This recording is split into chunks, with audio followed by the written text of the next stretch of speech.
Hello everyone, and I welcome you all on Karya Glow. And Karya Glow is always happy to help you in your competitive exams.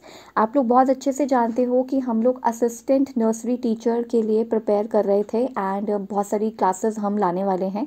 अभी तो सिर्फ 2 ही classes हुई हैं, first and second, जिसमें हमने काफ़ी content भी दिया है। और हम यहाँ पे क्वेश्चंस की बात तो करेंगे ही, साथ में हम यहाँ पे ऑप्शंस को भी देखेंगे, ऑप्शंस की भी बात करेंगे कि वो ऑप्शंस जैसे कोलैबोरेटिव है, ट्रांसडक्टिव है, इनके मीनिंग्स एक्चुअली कभी कभी ऑप्शंस में जो वर्ड्स होते हैं वो हमें समझ नहीं आते।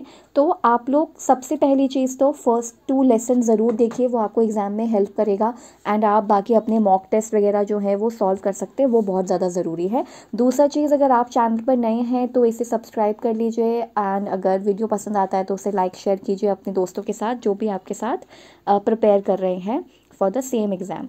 तो अच्छा हाँ, एक चीज़ और है कि ये जो असिस्टेंट नर्सरी का एग्ज़ाम है ये केवल आपको इसी में ही हेल्प नहीं करेगा, ये आपको पीआरटी में भी हेल्प करेगा। मैंने आपको जैसे बताया कि जो आपका नर्सरी टीचर का एग्ज़ाम है ना, उसका जो पार्ट बी है वो बिल्कुल पेडागोजी एंड साइकोलॉजी बेस्ड है, और वही चीज़ें पार्ट बी में भी आती हैं पीआरटी के, लेकिन थोड़ा सा एडवांस लेवल आती हैं। जैसे आपको नर्सरी टीचर में आपको मारिया मॉन्टेसरी है ना, एंड मतलब मारिया मॉन्टेसरी ने किस बारे में कहा है, ये हम फर्स्ट चैप्टर में मतलब फर्स्ट क्लास में पढ़ चुके थे कि उन्होंने ऑब्जर्वेशन सेंसस की बात की है। एंड फ्रॉबल जो है उन्होंने किंडरगार्टन की बात करी है और प्ले वे की बात करी है। तो ऐसे कुछ थ्योरिस्ट आते हैं प्री स्कूल में। प्री स्कूल यानी कि जिस एग्ज़ाम को आप देने अभी जा रहे हैं, जिसको हम नर्सरी टीचर वाला कहते हैं, उसके अंदर प्री स्कूलर्स के बारे में आता है कि जो 3 से 6 वर्ष के बच्चे हैं उनको कैसे सिखाया जाए, 1 से 2 वर्ष में क्या क्या चीज़ें हो जाती हैं बच्चे में डेवलप, उस चीज़ के बारे में बात करता है। लेकिन DSSB का पीआरटी वाला थोड़ा सा फर्स्ट टू फिफ्थ की बात करता है, प्राइमरी लेवल की बात करता है, तो थोड़ा सा एडवांस लेवल हो जाता है। हालांकि मोर और लेस थ्योरीज जो होती हैं वो बच्चों को पढ़ाने की छोटे में वो सेम ही रहती हैं। तो बिना देरी के अब हम अपने टॉपिक को शुरू करते हैं। टॉपिक से पहले हमें ये जानना ज़रूरी है कि कौन कौन सी थ्योरीज़ इंपॉर्टेंट है। तो इंपॉर्टेंट थ्योरीज़ के नाम मैंने यहाँ पे लिखे हुए हैं, जैसे कि ली वाइगेट्स्की की थ्योरी, क्योंकि इसके ऊपर मैंने क्वेश्चन देखा है। ठीक है, देखो अभी तक मैंने कोलबर्ग के ऊपर क्वेश्चन नहीं देखा, मैं सच बताऊँ तो कोलबर्ग का जो मॉरल डेवलपमेंट है उसके ऊपर अभी तो मैंने क्वेश्चन नहीं देखा है, लेकिन हो सकता है कि पिछले पेपर्स में हो, क्योंकि अभी मैंने सारे पेपर्स भी नहीं देखे, पर जितने भी पेपर्स देखे हैं उसके ये कॉमन टॉपिक्स निकले हैं। तो जिसमें ली वाइगेट्स्की आता है। ली वाइगेट्स्की आप लोगों को नहीं पता तो मैं बता देती हूँ, ये एक सोशियो कल्चरल थ्योरिस्ट है। ये एक सोशियो कल्चरल थ्योरिस्ट हैं जो बस इतना बात कहते हैं, वैसे तो बहुत कुछ है इनकी थ्योरी में, बट मैं आपको ऐसा शॉर्ट में समझा देती हूँ कि ली वाइगेट्स्की जो है, पहली बात तो वो एक सोशलिस्ट वो एक सोवियत वो हैं साइकोलॉजिस्ट हैं। सोवियत एक जगह थी, आज मतलब पुराने समय में, आज के समय में तो उसको रशिया कहते हैं, पर पुराने समय में रशिया को सोवियत संघ कहा जाता था, जिसको हम सोवियत यूनियन कहते हैं, यूएसएसआर कहते हैं।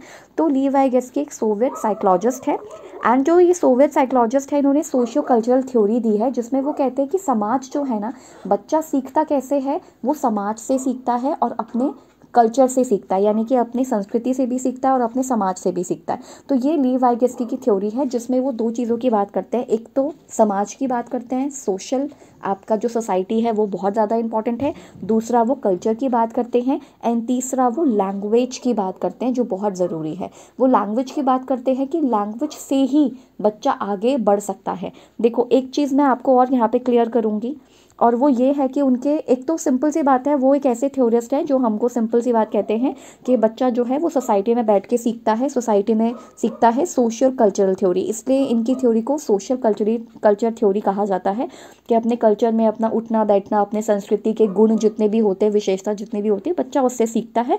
और जो एडल्ट होते हैं सोसाइटी में, जो बड़े व्यस्क लोग होते हैं उनसे भी, या अपने से जो ज़्यादा बड़े होते हैं उनसे बच्चा बहुत अच्छे से सीखता है। ठीक है, इस चीज़ की बात ये करते हैं। दूसरा बात ये लैंग्वेज की करते हैं कि बच्चा लैंग्वेज को सीखना शुरू करता है तो उसके वजह से उसका ज्ञान बढ़ता है। सबसे पहले तो ये कहते थे कि जो थॉट होता है, यानी कि जो आपका विचार है, एंड जो लैंग्वेज है, वो पहले इंडिपेंडेंट होते हैं, मतलब पैरेलल चलते हैं, यानी कि ये थॉट है एंड ये लैंग्वेज है, उसके बाद वो कहते हैं एक टाइम के बाद वो मर्ज हो जाता है। बेसिकली इनका कहना ये है कि लैंग्वेज अलग है, थॉट अलग है। ठीक है, दोनों अलग अलग काम करते हैं।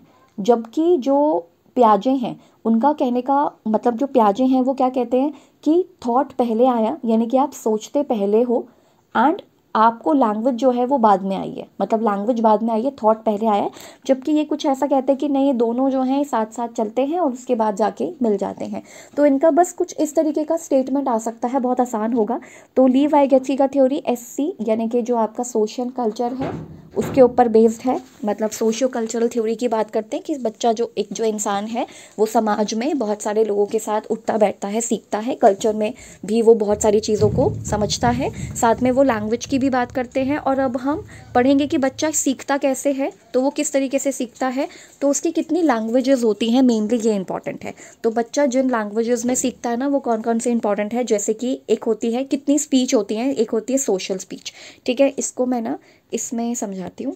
एक होती है आपकी सोशल स्पीच, एक आपकी सोशल स्पीच होती है जो 2 वर्ष तक तो हो जाती है, मतलब जिसमें बच्चा जो है सोसाइटी के साथ या अपने आसपास के जो भी लोग होते हैं, चाहे वो फैमिली हो, फ्रेंड्स हो, मोहल्ला हो, उनका जो पूरा नेबरहुड हो, उनसे बातचीत करना आरंभ कर देते हैं, शुरू कर देते हैं, जिसको हम सोशल स्पीच कहते हैं। ठीक है, उसके बाद आता है 2 से लेकर के 7 तक, जिसको हम कहते हैं इनर स्पीच, जिसको हम कहते हैं, मतलब ये एक ऐसी स्पीच होती है, ये प्राइवेट स्पीच होती है बेसिकली।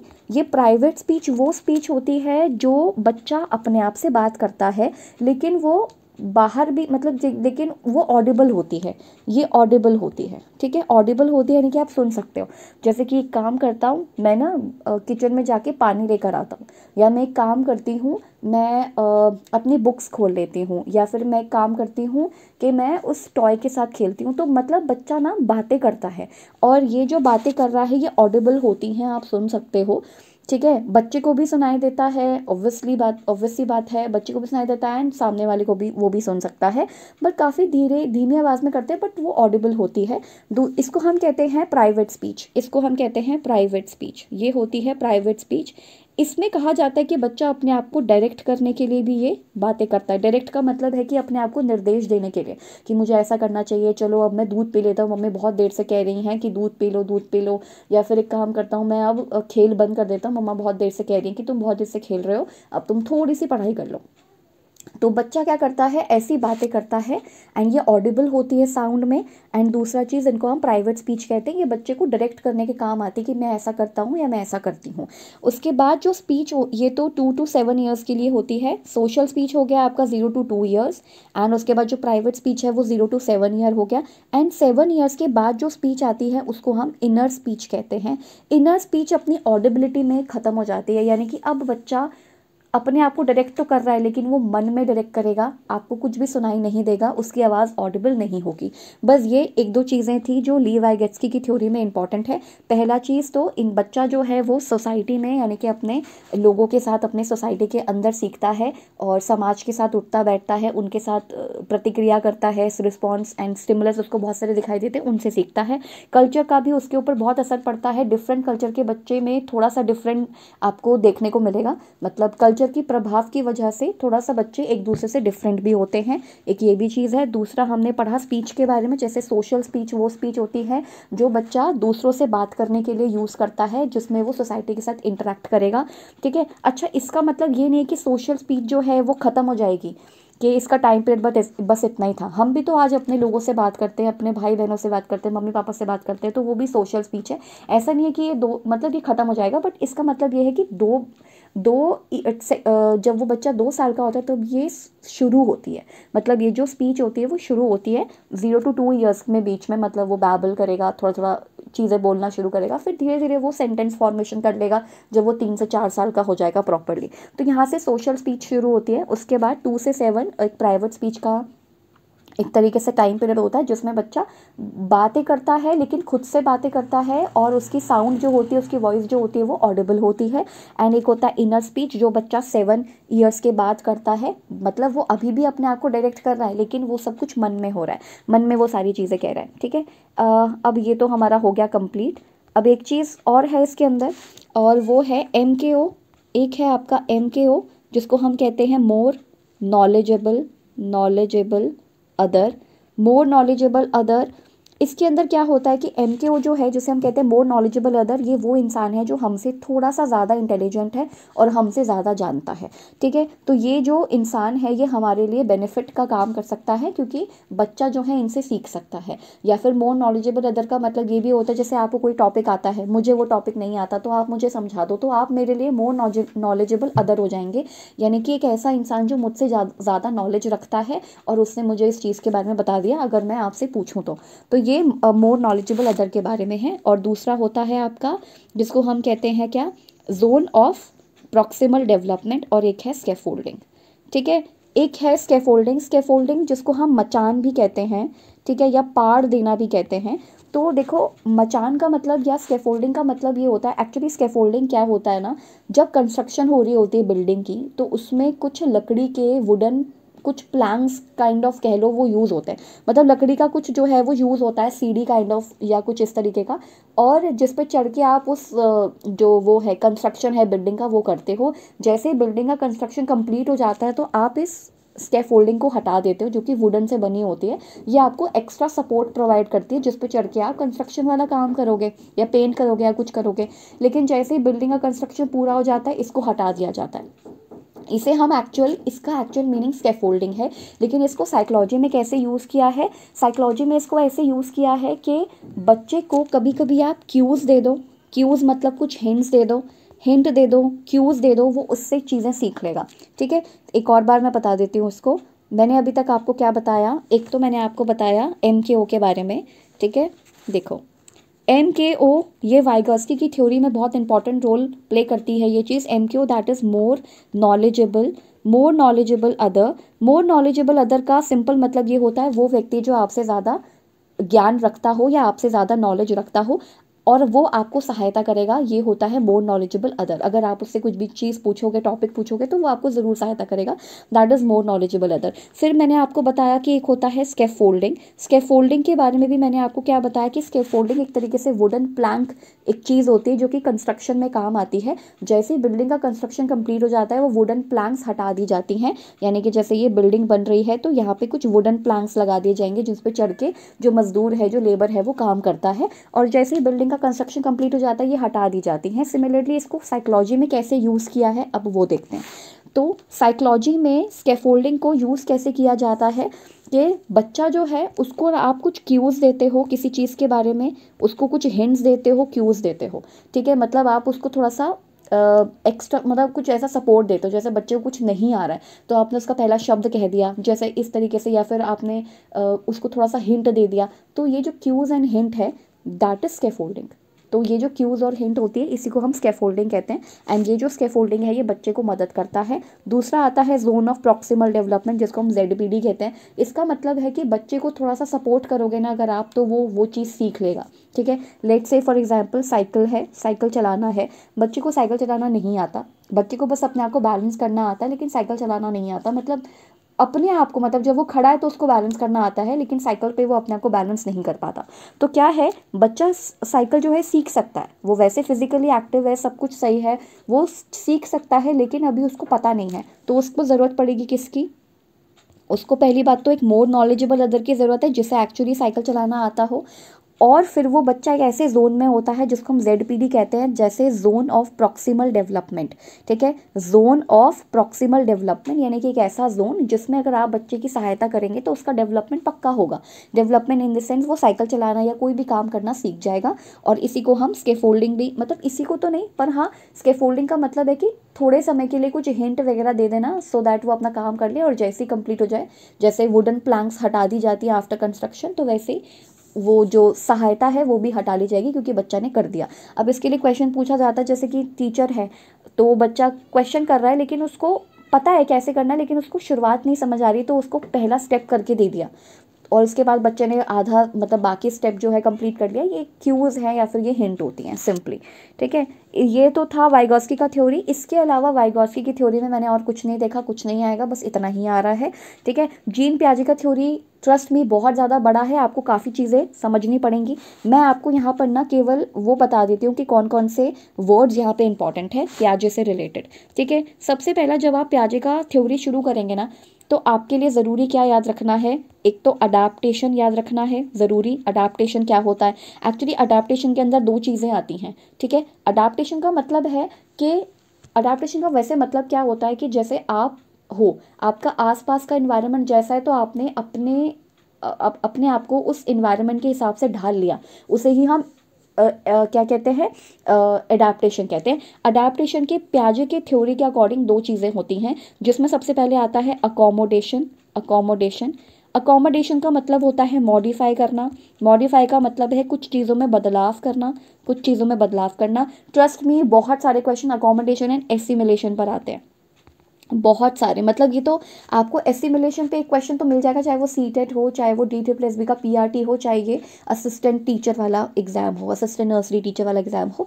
एसिमिलेशन का मतलब होता है ऐड करना, विच मीन्स कि आप अपनी मेमोरी में ना कुछ चीज़ों को ऐड कर रहे हो, यानी कि आपने जो पढ़ा है उसमें कुछ ऐड कर लिया। जैसे लेट्स से फॉर एग्जाम्पल आपने पियाजे का थ्योरी पूरा पढ़ा था, लेकिन पियाजे की थ्योरी में आपने कभी अडेप्टेशन के बारे में नहीं पढ़ा, तो आज आपने वो चीज़ें अपने दिमाग में ऐड कर ली कि आपने नॉलेज को ऐड कर लिया, जिसको हम एसिमिलेशन कहते हैं। जैसे कि एग्जाम्पल बच्चों के हिसाब से ही दिया जाता है कि बच्चे ने 4 पैर वाले जानवर को देखा, तो उसकी मम्मी ने बताया कि ये जो 4 पैर वाला जानवर है ना, ये इसको डॉग कहते हैं। अगली बार उसने फिर से एक 4 पैर वाले जानवर को देखा, लेकिन वो डॉग नहीं था, अब वो बिल्ली थी, तो उसने कहा मम्मा देखो डॉग है।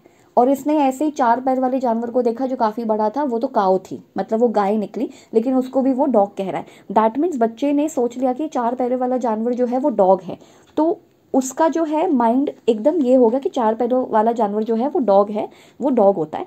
तो अब जब उसने बिल्ली को देखा और बिल्ली को देखने के बाद भी बोला कि ये तो डॉग है, तो उसके मम्मी ने बताया कि नहीं बेटा ये डॉग नहीं है, इसको हम कैट कहते हैं। तो बच्चे ने अकोमोडेट किया। अब बच्चा मॉडिफाई करेगा कि हर 4 पैर वाला जानवर जो है वो डॉग नहीं है, डॉग अलग दिखता है, थोड़ा सा बड़ा दिखता है, बिल्ली जो है वो थोड़ी सी छोटी दिखती है। और फिर उसने अगली बार जब देखा कि मम्मा ये 4 पैरों वाला ये तो शायद कैट होगी, मतलब जो काऊ को देखा, तो उसने कैट या डॉग में से कंफ्यूज हो गया। फिर मम्मा ने बताया कि नहीं ये तो काऊ है। तो कहने का मतलब है कि बच्चा धीरे धीरे मॉडिफाई करता जाता है, और उसके बाद इतनी सारी चीज़ें उसको पता चल जाती हैं कि ये डॉग है, ये रैट है, ये ऐसा है वैसा है। सो ये एसिमिलेशन एंड एकोमोडेशन की वजह से होता है। एसिमिलेशन का मतलब है ऐड करना, किसी भी इन्फो को ऐड करना, एंड एकोमोडेशन होता है किसी भी इन्फॉर्मेशन को बदलना, ठीक है, किसी भी इन्फॉर्मेशन को बदल देना, उसको हम अकोमोडेशन कहते हैं। So there is a difference between assimilation means adding the information, मतलब आप अपने दिमाग में मेमोरी में चीज़ों को ऐड कर रहे हो, दैट इज़ एसिमिलेशन। एंड जब आप अपने दिमाग से चीज़ों को क्या बोलते हैं उसको, आप उसको चेंज कर रहे हैं, मॉडिफाई कर रहे हैं, तो उसको हम अकोमोडेशन कहते हैं। तो ये कुछ वर्ड्स इंपॉर्टेंट थे, ठीक है। अब आगे चलते हैं। अब पियाजे के अंदर ही ना एक और चीज़ है जिसको हम कहते हैं स्कीमा। स्कीमा बेसिकली क्या है, ये नॉलेज होती है, ये एक ऐसी, मतलब स्कीमा का मतलब है कि आपके दिमाग में बहुत सारी नॉलेज होती हैं, उसको हम स्कीमा कहते हैं, ठीक है। आपके दिमाग में जितनी भी नॉलेज है ना, उसको हम स्कीमा कहेंगे। वो बेसिकली आप समझ लो कि जैसे क्या बोले, जैसे दिमाग के अंदर आप समझ लो बहुत सारे डिपार्टमेंट्स हैं, ठीक है, बहुत सारे डिपार्टमेंट्स हैं। तो दिमाग के अलग अलग डिपार्टमेंट में जो आपका मेमोरी है उसके अंदर ये चीज़ें फीड है। तो मतलब जितनी भी नॉलेज आपके माइंड में है, आपके दिमाग के अंदर है, उसको हम स्कीमा कहते हैं। और आपका स्कीमा कैसे बढ़ता है, जब आप चीज़ों को देखते हो। बच्चों का स्कीमा कैसे बढ़ता है, उनकी सेंसस की वजह से स्कीमा बढ़ता है, जिसकी बात पियाजे ने भी की है। अच्छा, एक चीज़ और है, पियाजे अगर आप देखो, आप एनटीटी वगैरह की तैयारी, मतलब आपने एनटीटी किया है, या आपने DSSB का PRT के लिए पढ़ा है, बीएड के लिए पढ़ा है, सीटेट एग्ज़ाम क्वालिफाई किया है, आपने क्लियर किया है, तो आपको पता ही होगा कि पियाजे कॉग्निटिव डेवलपमेंट की बात करते हैं, ठीक है। ऐसा तो हो नहीं सकता कि आपने पियाजे ना पढ़ा हो, है ना। जब आप पूरा इतना पढ़ चुके हैं, इतनी सारी चीज़ें, और आप एग्ज़ाम पेपर भर रहे हैं, तो ऐसा हो नहीं सकता कि आपने पियाजे ना पढ़ा हो। तो पियाजे जो हैं वो कौन है, कॉग्निटिव, एक कॉग्निटिव, ये पहली बात तो कॉग्निटिव डेवलपमेंट की बात करते हैं, कॉग्निटिव डेवलपमेंट की बात करते हैं। और एक साइकोलॉजिस्ट है जो कहते हैं कि बच्चे का ज्ञान का विकास कैसे होता है। तो मैंने आपको बताया अडाप्टेशन के अंदर 2 प्रोसेस होते हैं, जिसको हम एसिमिलेशन कहते हैं, जिसमें हम चीज़ों को ऐड करते हैं और एकोमोडेट करते हैं, यानी कि चीज़ों को थोड़ा सा मॉडिफाई या चेंज कर देते हैं। और एक और वर्ड आता है जिसको हम कहते हैं स्कीमा, जिसके अंदर पूरी की पूरी हमारी दिमाग की नॉलेज होती है, हमारी मेमोरी होती है। एंड एक शब्द और है जिसको हम ऑर्गेनाइजेशन कहते हैं, that means organising the knowledge, यानी कि आप जब नॉलेज को ऑर्गेनाइज करते हो, वहाँ से इतना तो नहीं पूछेगा बट यहाँ से पूछता है, ठीक है। ये तो रहे कुछ, ये तो उनकी थ्योरी का एकदम क्या बोलते हैं उसको, ये तो एक तरीके से देखा जाता है जैसे खाने से पहले स्टार्टर्स होता है ना, ये पियाजे की थ्योरी का स्टार्टर्स है, पता है आपको। इसके बाद मेन कोर्स अभी दूर है। मेन कोर्स के अंदर क्या आता है, पियाजे की थ्योरी में मेन कोर्स के अंदर ना 4 स्टेजेस आती हैं। इसलिए मैंने अपने कम्युनिटी सेक्शन पे भी क्वेश्चन पूछा था कि स्टेज थ्योरी किसकी है। तो स्टेज थ्योरी किसकी है, तो stage theory was given by पियाजे इटसेल्फ, उन्होंने ही ये स्टेज थ्योरी दी थी। अच्छा, पियाजे की स्टेजेस को मैं, पियाजे की ने जो स्टेजेस दिए उनको मैं डिफाइन नहीं करने वाली हूँ इस वाले लेक्चर में स्पेशली, क्योंकि ये आप पढ़ चुके होंगे। अगर आपने नहीं पढ़ा है तो बहुत सारे यूट्यूब पे वीडियोज़ जो है वो अवेलेबल हैं, या फिर बहुत सारा मटीरियल जो है वो अवेलेबल है। मैं लास्ट में एक बार पियाजे की थ्योरी करवाऊंगी, अभी नहीं करवाऊंगी क्योंकि अभी और भी बहुत टॉपिक्स है जो बिल्कुल न्यू हैं। ये तो आप वैसे भी कई बार पढ़ चुके होंगे पियाजे के बारे में, है ना। तो पहला है सेंसरी मोटर स्टेज, तो मैं बस ऐसे ही लिखवा देती हूँ कि पहला सेंसरी मोटर स्टेज होता है जिसमें बच्चा सेंसेस के थ्रू सीखता है। इसमें बच्चे के पास बहुत सारे रिफ्लेक्सेस होते हैं, ठीक है। ये होता है आपका 0 to 2 ईयर्स, सिंपल है। उसके बाद सेकेंड स्टेज जो होती है उसको हम कहते हैं प्री ऑपरेशनल, ठीक है, प्री ऑपरेशनल। मुझे बेसिकली ना पता है, एक्चुअली बहुत सारे वर्ड्स करवाने थे, मैं वर्ड्स या कीवर्ड्स पे ज़्यादा फोकस करती हूँ। ये 2 to 7 ईयर्स की, ये 2 to 7 ईयर्स में होता है। प्री ऑपरेशनल स्टेज के अंदर बहुत सारे वर्ड्स आपको मिलेंगे, जैसे एनिमिज्म क्या है, बच्चा एनिमिस्टिक होता है, मतलब बच्चा बच्चा बच्चा जो है एनिमिज्म करता है, यानी कि चीज़ों को देख के उसको लगता है कि अरे हर इस चीज़ में जान है। जैसे कि मैं चल रहा था तो मैं गिर गया, दैट मीन्स जो लैंड है, जो ज़मीन है, उसने मुझे गिरा दिया क्योंकि वो आज उसका मूड ख़राब था तो उसकी वजह से मैं गिर गया। तो कहने का मतलब है इसके अंदर बहुत सारे वर्ड्स हैं, मैं केवल कीवर्ड पे फोकस करती हूँ हमेशा से। थ्योरी तो आप कहीं से भी कैसे भी पढ़ सकते हैं, बट इसके अंदर जो वर्ड्स है उस पर फोकस करना ज़रूरी है। तो मैंने क्या बताया, सेंसरी स्टेज जो है 0 to 2 ईयर्स होती है, प्री ऑपरेशन 2 to 7 ईयर्स होती है, ठीक है। ये आप नोट भी कर लेना। अब प्री ऑपरेशन के अंदर ना, प्री ऑपरेशन के अंदर एनिमिज्म ये वर्ड आता है, ये इंपॉर्टेंट है, ठीक है। एंड इसके अंदर आता है ट्रांसडक्टिव रीजनिंग, इसके अंदर एक ट्रांसडक्टिव रीजनिंग भी आती है। इसका मतलब ये होता है कि बच्चा ना कुछ भी रीजनिंग देता है किसी भी चीज़ के लिए, कुछ भी रीज़न देता है। जैसे एनिमिज्म मैंने आपको बताया कि उनको लगता है कि प्रोडक्ट्स, यानी कि जो चीज़ उसके सामने उसमें जान है, जैसे गुड़िया उसके साथ सच में खेल रही है, या फिर जैसे कुछ भी आप कह लो कि जो धरती है, मतलब जो लैंड है वो चल रहा था तो टाइल्स की वजह से स्लिप होके गिर गया, तो टाइल्स आज टाइल्स का मूड ख़राब है, मतलब इस तरीके से, या उसने उसको गिराया है, उसने उसको मतलब इस तरीके से गिराया, तो ये एनिमिज्म है, चीज़ों को लेकर के बच्चे को होता है। ट्रांसडक्टिव रीजनिंग में वो थोड़े से वेग रीजंस देता है, फालतू तो नहीं बोलेंगे बट वेग रीजंस देता है। जैसे कि आज बहुत ज़्यादा गर्मी है, शायद किसी ने हीटर खुला छोड़ दिया, ठीक है, आज, या गीज़र खुला छोड़ दिया, कुछ भी रीजनिंग देता है। आज जो है क्या बोलते हैं, हाँ आज बहुत ठंड चल रही है क्योंकि कोई बहुत देर से वो कर रहा है, ब्लो कर रहा है, मतलब क्या क्या बोलते हैं उसको, फूक मार रहा है, बहुत देर से फूक मार रहा है, इसलिए आज बहुत तेज़ हवा चल रही है और आंधी आ रही है। तो बच्चा वेग रीजन देता है अपने दिमाग के अकॉर्डिंग, अपने इमेजिनेशन के अकॉर्डिंग। इसमें बच्चा इमेजिन, मतलब इसके अंदर इमेजिन तो नहीं, पर हाँ इसके अंदर क्या करता है बच्चा, और भी बहुत सारी चीज़ें थी इसके अंदर ना। बच्चे के पास अभी सेल्फ सेंटर्ड होता है, ये थोड़ा सा, यस ये थोड़ा सा सेल्फ सेंटर्ड होता है, जिसको हम कहते हैं ईगोसेंट्रिज्म। इसको ईगो सेंट्रिज्म कहते हैं, मतलब वो दूसरे के पॉइंट ऑफ व्यू को समझ नहीं पाता, ठीक है। जैसे कि अगर आपने उससे कहा कि आज मेरे सर में दर्द हो रहा है, या फिर आप थोड़ी देर के लिए शांत हो जाओ, वो नहीं समझेगा, वो ईगो सेंट्रिक है, वो अपने हिसाब से चलेगा। तो कहने का मतलब ये कुछ वर्ड्स इंपॉर्टेंट है जिसमें एनिमिज्म है, ट्रांसडक्टिव रीजनिंग है, ट्रांसडक्शन का मतलब क्या है, या ईगो सेंट्रिज्म का मतलब क्या है। इसमें बच्चा प्ले भी करता है, खेलता भी है, इमेजिनेटिव प्ले भी करता है, ठीक है। किसी चीज़ को भी कुछ भी बना लेता है, जैसे कि मतलब जब खेल रहा होगा तो जैसे कोई डॉल पड़ी है तो उसको टीचर बना लेगा या कुछ बना लेगा, मतलब कुछ इस तरीके का बच्चा उस समय करता है। वाइगॉट्स्की के अकॉर्डिंग यहाँ पर आपकी आती है प्राइवेट स्पीच, जिसमें बच्चा अपने आप को रेगुलेट करता है ना, और अपने आप को डायरेक्ट करता है। ये 0 to कब की स्टेज है, ये 0 to सॉरी ये 2 to 7 अकॉर्डिंग टू वाइगॉट्स्की ये वाली प्राइवेट स्पीच आ जाती है। एंड इसी को ही जो पियाजे हैं वो ईगोसेंट्रिक स्पीच कहते हैं, कि जिस मतलब वाइगॉस्की ने बोला कि बच्चा अपने आप को डायरेक्ट कर रहा है, इससे अपने आप को समझा रहा है, अपने आप को डायरेक्शन दे रहा है, अपने आप को गाइड कर रहा है। पियाजे को ऐसा नहीं लगता, वो कह रहे हैं कि दूसरों के पॉइंट ऑफ व्यू को बच्चा समझ नहीं पाता, अपना ही अपने पॉइंट ऑफ व्यू को समझता है, दूसरे के पॉइंट ऑफ व्यू को नहीं समझ पाता। तो ये था एनिमिज्म, ट्रांसडक्टिव रीजनिंग, और ऐसी बहुत सारी चीज़ें, जैसे कि बच्चा सेंट्रेशन में करता है, सेंट्रेशन रखा होता है उसके दिमाग में, जिसका मतलब है वो एक ही चीज़ पे एक ही चीज़ पे सोच पाता है, दैट इज सेंट्रेशन। एक ही चीज़ पे सोच पाता है। आपने ये वाला एग्जाम्पल बहुत अच्छे से पढ़ा होगा, हमेशा ये वाला एग्जाम्पल तो देखा ही होगा, है ना, कि एक जो ग्लास है वो काफ़ी लंबा है एंड उसमें भी आप समझ लो कि 300 ml वाटर है, मान लो, ऐसा समझ लो, और इसके अंदर भी 300 है, लेकिन उसको इसमें ज़्यादा लगेगा, इसमें कम लगेगा, क्योंकि अभी वो एक ही चीज़ पे फोकस कर पा रहा है। अभी उसको कंजर्वेशन अचीव नहीं हुआ है। अभी उसको कंजर्वेशन अचीव नहीं हुआ है। कंजर्वेशन का सिंपल मतलब ये होता है कि आपके पास अगर एक अमाउंट है दैट इज़ 1 लीटर, वो आप किसी भी कंटेनर में डाल दीजिए, वो सेम ही रहेगा, इर्रेस्पेक्टिव ऑफ कोई भी, चाहे किसी भी शेप का कंटेनर हो, वो उतना ही रहेगा।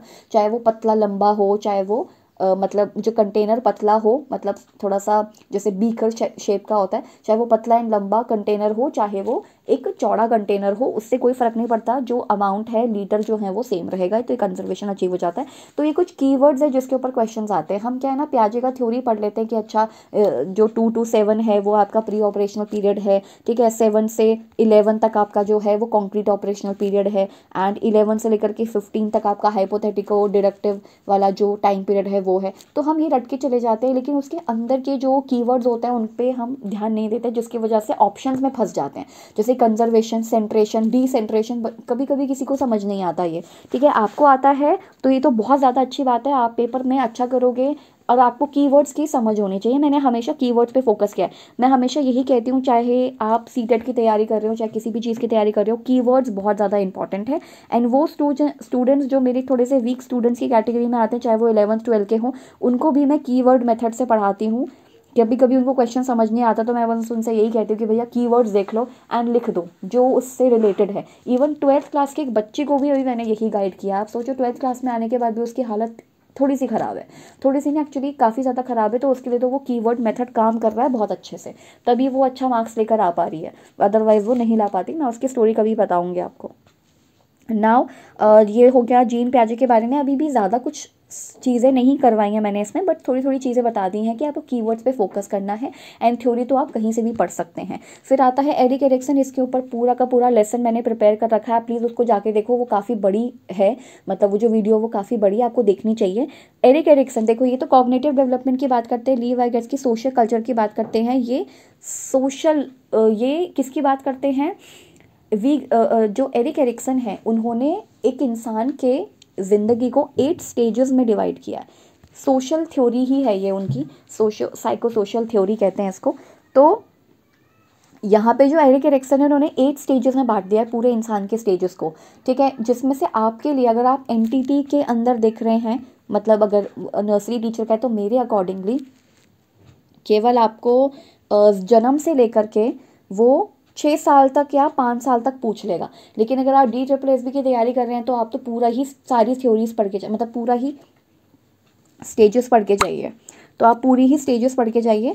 तो एरिक एरिक्सन का ये एक तो इम्पॉर्टेंट है, ये प्लीज़ आप प्लेलिस्ट से देख लीजिएगा, इंपॉर्टेंट है। जैसे कि फर्स्ट स्टेज कौन सी स्टेज होती है, जिसको हम कहते हैं कौन सी, ट्रस्ट वर्सेस मिसट्रस्ट की होती है, मैंने बहुत अच्छे से उसमें समझाया वर्च्यू वगैरह के बारे में, तो आप वहाँ से देख लीजिए, इंपॉर्टेंट है ये, क्योंकि ये मुझे इस पे रिलेटेड क्वेश्चंस मिले हैं, ठीक है। फिर आता है आपका सिगमंड फ्रॉइड, साइकोसेक्सुअल डेवलपमेंट। अच्छा हाँ, कल मैंने DSSB का वो भी इंपॉर्टेंट है, एंड जो नर्सरी है उसमें देखा कि एरिक एरिक्सन के ऊपर एक क्वेश्चन आया कि बच्चा कब से अपना होश संभालना शुरू कर देता है। मतलब वो क्वेश्चन कुछ इस प्रकार था कि वो कौन सी स्टेज होती है एरिक एरिक्सन की जिसमें बच्चा थोड़ा सा इंडिपेंडेंट होना शुरू कर देता है या कोशिश करता है, इनिशिएटिव लेता है। तो बहुत सारे बच्चों को लगा कि ये 3rd स्टेज है, बल्कि 3rd नहीं है, ये 2nd स्टेज है एरिक एरिक्सन की, क्योंकि 2nd स्टेज में बच्चा कोशिश करता है कि मैं अपने से कुछ काम करूं, जिसको हम ऑटोनॉमी कहते हैं, ऑटोनॉमिस वर्सेस शेम एंड गिल्ट या डाउट। तो ये वो वाली स्टेज होती है, तो आप प्लीज़ जाके अच्छे से देखना, इंपॉर्टेंट है। 2nd स्टेज से एरिक एरिक्सन की 2nd स्टेज में बच्चा थोड़ा सा इंडिपेंडेंट होना शुरू कर देता है, क्योंकि उससे पहले वो डिपेंडेंट होता है अपने केयर गिवर के ऊपर। फिर आता है सिगमंड फ्रॉइड का साइकोसेक्सुअल डेवलपमेंट, ये भी बहुत ज़्यादा ज़रूरी है, इसके ऊपर भी पूरा अच्छे से मैंने वीडियो बनाया हुआ है, 2 प्लेलिस्ट में, सॉरी 2 वीडियोज़ होंगी इसके ऊपर, आप ज़रूर जाके देखना, पूरा आइसबर्ग थ्योरी एक्सप्लेन किया हुआ है, ठीक है। सिगमंड फ्रॉइड में जो वो 5 स्टेजेस उन्होंने जो दी हैं उसके बारे में बताया है, जिसको हम ओरल स्टेज कहते हैं, फिर एनल स्टेज कहते हैं, फैलिक स्टेज कहते हैं, लेटेंसी स्टेज कहते हैं, जेलाइटल स्टेज कहते हैं। कोई फ़ायदा नहीं है मैं एक एक टॉपिक को दोबारा से बताऊँ, कहीं से भी आप पढ़ो, चाहे आप मतलब बुक्स पढ़ने के वो आपको बुक्स ज़्यादा पसंद है पढ़ना तो आप वैसा पढ़ लो, या फिर अगर आपको थ्योरीज वैसे पढ़नी है तो आप यूट्यूब पे जाके भी एक प्लेलिस्ट लगा हुआ है साइकोलॉजी का, उसके अंदर आप देख सकते हो, जिसके अंदर मैंने साइकोलॉजी की कुछ वीडियोज़ बनाई हैं, और वो साइकोलॉजी से लेकर के ह्यूमन डेवलपमेंट एंड बहुत सारे टॉपिक्स उसके अंदर है, जिसमें से एरिक एरिक्सन भी हैं एंड सिगमंड फ्रॉइड भी हैं। कोलबर्ग के ऊपर मैंने अभी तक तो नहीं देखा है, लेकिन इंपॉर्टेंट है, पढ़ के जाना है, जिन्होंने मॉरल डेवलपमेंट की बात करी है।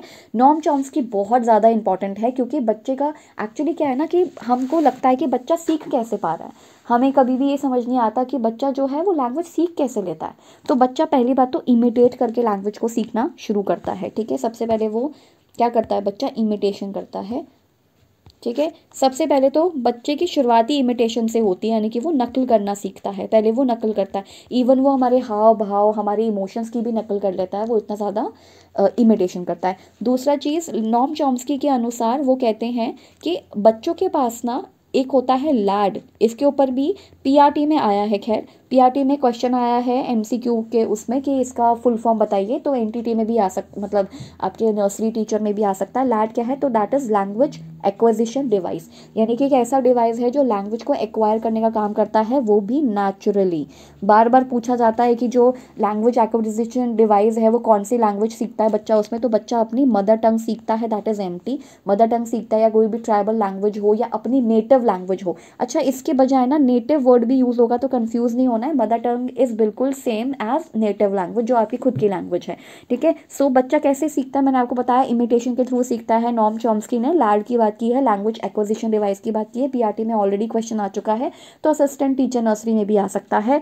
एंड ये इसमें बात करते हैं कि बच्चा नेचुरली कैसे एक्वायर करता है लैंग्वेज को, वो भी अपने इनफॉर्मल सेटिंग में। इनफॉर्मल मतलब घर वगैरह में बैठकर कैसे बच्चा लैंग्वेज एक्वायर करता है। सबसे पहले वो जो लैंग्वेज एक्वायर करता है वो उसकी मदर टंग वाली होती है, जिसके अंदर कोई रूल्स नहीं सीखता, कोई ग्रामेटिकल चीज़ें नहीं सीखता, बस जोड़ तोड़ करके अपना बोलना शुरू कर देता है, तो इसको मदर टंग भी कहते हैं। मदर टंग के अलावा एक और वर्ड है जिसको हम नेटिव लैंग्वेज भी कहते हैं, कि बच्चा अपनी ट्राइबल लैंग्वेज, नेटिव लैंग्वेज या फिर मदर टंग सीखता है। तो ये नॉम चॉम्स्की के लिए एक ये वाला इंपॉर्टेंट चीज़ था, उनके थ्योरी से ये चीज़ इंपॉर्टेंट है। इसके अलावा नॉम चॉम्स्की की बात करें तो इन्होंने बस वही नेचुरली चीज़ों की बात करी है कि नेचुरली बच्चा जो है वो सीखता है, और इन्होंने एक यूनिवर्सल ग्रामर की भी बात करी है, एक इन्होंने बात की है यूनिवर्सल ग्रामर, ठीक है, यूनिवर्सल ग्रामर। एक बार ना आप मुझे बता देना, अगर आपको किसी भी चीज़ में कोई भी कन्फ्यूजन होना तो आप लिख के तो बता ही सकते हो, तो दूसरा उसके ऊपर हम लोग एक तो डिस्कशन कर सकते हैं, बात कर सकते हैं, एंड और क्या, और मतलब जो भी थ्योरीज आपको लगती हैं कि या फिर जो क्वेश्चन अगर आपको लगता है कि यार ये क्वेश्चन का ना एक्सप्लेनेशन आपको ढंग से मिल नहीं रहा है, या फिर आपको एक्सप्लेनेशन तो मिल गया है लेकिन तब भी आपको समझ नहीं आ रहा है, तो आप वो भी लिख के नीचे भेज सकते हो, ठीक है, वो भी ज़रूरी है, इंटरैक्टिव सेशंस ऐसे ही होते हैं। तो ये नॉम चॉम्स्की हो गया, तो ये सारे के सारे थ्योरीज आपके लिए इंपॉर्टेंट है, जो इतनी भी मैंने यहाँ पे लिखी हैं। लेकिन सिर्फ यही इंपॉर्टेंट नहीं है, आपको पता होगा इससे पहले मैंने और भी चीज़ें करवाई हैं, देखो ये सारा कुछ हो चुका है।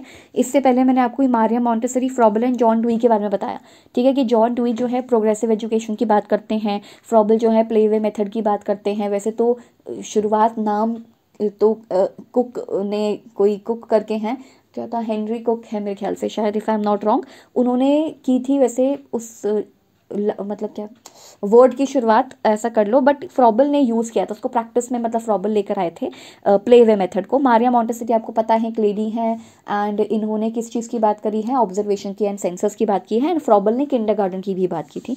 तो वो तो इंपॉर्टेंट है ही, ये भी इंपॉर्टेंट है। फिर मैंने आपको फाउंडेशनल स्टेज बताया, जिसमें कोई कन्फ्यूजन था ना तो वो भी क्लियर कर दिया था कि एनसीएफ के according preparatory and foundational stages क्या होती हैं। प्रिपरेटरी तो अभी छोड़ दीजिए, फाउंडेशनल स्टेज जो आपका वो है क्या बोलते हैं, ये जो न्यू एजुकेशन पॉलिसी, एनसीएफ नहीं, जो न्यू एनईपी है उसके अकॉर्डिंग तो जो आपका फाउंडेशनल स्टेज है वो 3 to यानी कि 3 से लेकर के 3 से लेकर के 8 तक होता है। अगर एनईपी की बात करें, national new education policy, national education policy, तो वो तो 3 to 8 है, जिसके अंदर आपके 3 to 6 आपका प्री स्कूल भी आ जाता है, और 2 आपका फर्स्ट एंड सेकेंड क्लास भी आ जाती है। बस इतना बताया था। अब एक बार ना हम प्रॉक्सिमो एंड बाल वाटिकास और आंगनवाड़ी थोड़ा सा इसको डिस्कस करेंगे, उसके बाद नेक्स्ट क्लास में बाकी चीज़ें लेकर जाएंगे।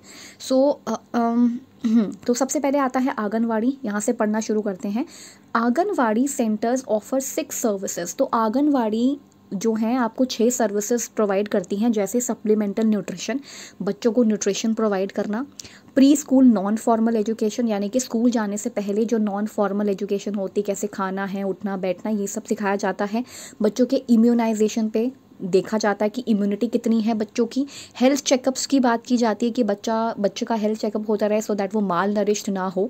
न्यूट्रिशन एंड हेल्थ एजुकेशन पे फोकस किया जाता है और बाकी जितनी भी सर्विसेज होती हैं वो सारी दी जाती हैं।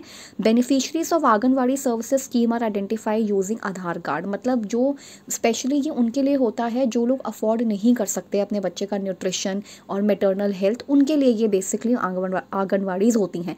बाल वाटिकास का भी वही है कि बाल वाटिकास में भी बच्चों के डेवलपमेंट की ओर ध्यान दिया जाता है। Anganwadi is a vital for addressing mall nourishment, कुपोषण अगर है तो उसको ये एड्रेस करता है, देखता है, कंसीडर करता है। प्रोवाइडिंग अर्ली एजुकेशन देता है। Offering essential health services provide कराता है बच्चे के लिए, जो उसके स्वास्थ्य की जो ज़रूरत है उसको देखता है। यंग चिल्ड्रन मदर की हेल्प करता है, मतलब उनको फिज़िकली फिट बनाने या हेल्दी बनाने की मदद करता है। तो आज के लिए हम बस इतना ही रखते हैं, ठीक है। बाकी प्रॉक्सिमो डिस्टल सेफेलोकॉर्डल ये सब बाद में देखेंगे और भी नए नए टॉपिक्स लेकर आएंगे। Till then keep learning, keep discerning and keep watching my videos.